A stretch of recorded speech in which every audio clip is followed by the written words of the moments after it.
Hey there, happy Friday. Today, I want to talk to you about getting things in writing.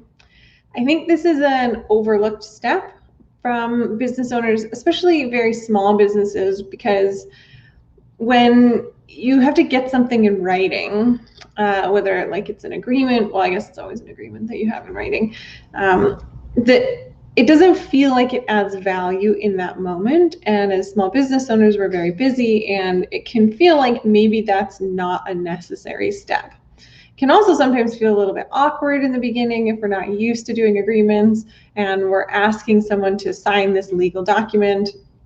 We're not lawyers. I'm certainly not a lawyer. And we've maybe created this document on our own, and we're not really sure if it's 100%, I don't know, legal proof, bulletproof, courtroom proof. I don't know, you get it. And so, at least for me in the beginning, I had created my first agreement, and it was sort of based on the agreement that a lawyer had given me that they use for their retainer agreements. And I was a little bit nervous to share that agreement with people and have them sign it, because I was afraid they were going to read it and think, like, what is she even doing? This is a terrible agreement. And that I just didn't know any better. So that was definitely a little piece of why it was more difficult in the beginning to get things in writing, is the writing itself. I didn't know what to write, and I didn't want people to judge me because I didn't know what to write. But I think it's so important. This is something that my mom has taught me probably my whole life. She has even had agreements with me. And she's right. It's really important to get things in writing, because it's easy to forget what the other person has said, and it's easy to have different understandings of the conversation where an agreement was created. So having it in writing means that you always have something to go back to, and you always have something that you can discuss, and it's a tangible thing to be able to discuss. It's not just, oh, I remember it this way, or oh, I remember it that way. So definitely getting it in writing is valuable. And it's one of those things that's kind of like insurance, where like you don't really need insurance until you need insurance. Then you really need insurance. So it's worth the extra little step, especially if you can create templates for these kinds of things. So the kinds of agreements that you might have a template for would be like your customer agreement. So if you take on a new customer, and they would probably have the same sort of agreement every time. Like for me, for example, I have the same engagement letter that I give to all my monthly clients. The services that are within that letter change, and I'm able to, like, I have a new system now. I think I talked about the new system that I have that allows me to sort of swap in and out the services, but that's only like a small section of the whole letter, the whole proposal and agreement. And I just templated it. I did it one time. Well, I did it a second time when I incorporated. I had a lawyer actually go over it and provide comments, because I thought, hey, I'm incorporating now, better make this super legit. So I have had it revised, but it is the same one that I send to everybody. And it was a pretty easy process, in the sense that I was able to get a lawyer's retainer agreement that they gave me so that I could use it for mine, and then I had a lawyer just review it later on. But I was using the initial agreement for a long time. Another one that you can template is an employment agreement. I usually recommend having a lawyer draft one for you initially, and then you use that same agreement over and over again. You just sort of fill in the details that you need, and just change the specifics of it for each employee.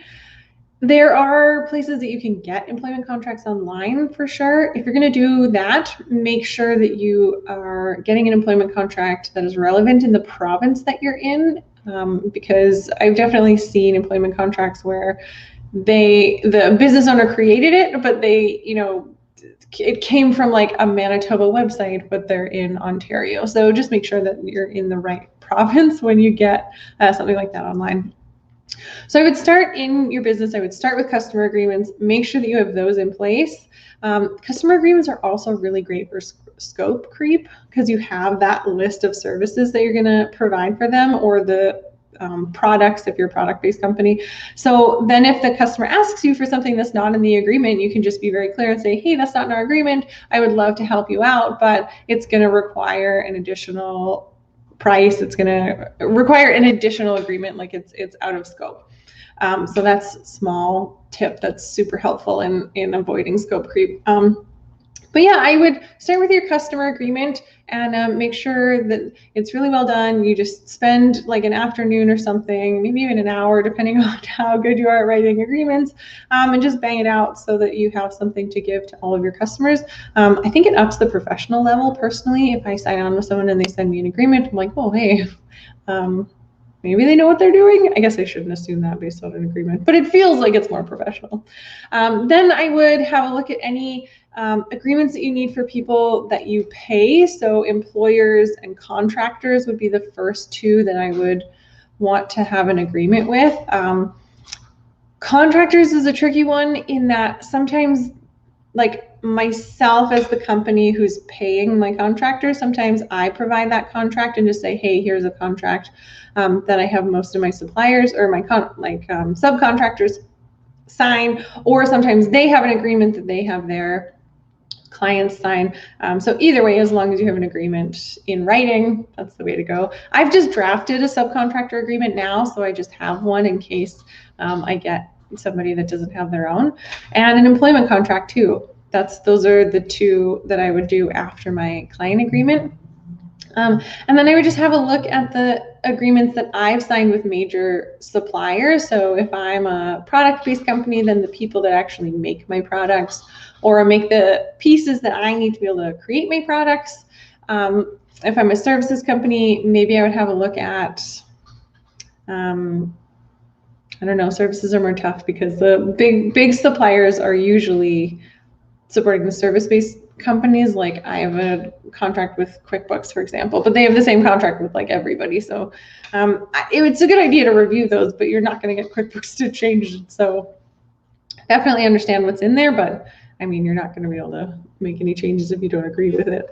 You'll just be able to go elsewhere. So yeah, those are the three that I would start with: my own customer agreements, employee and contractor agreements, and then if you have any big suppliers, or like, I shouldn't say big, but primary key critical suppliers for you, I would have a look at those. This is definitely one of those things that, like I said, doesn't feel like you need it until you need it, and then you really need it. So worth it to do, and worth it to, I think, have a lawyer review it at the very least, especially that first one, because that creates your template, and then you can duplicate it as your business grows. So that's my tip for Friday. Get it in writing. Super important. If you have any questions about that, I'm happy to try and answer them. I'm not a lawyer, so this is definitely not legal advice. It's just my own learnings from being in business, but also just being a human and having my mom tell me to get it in writing.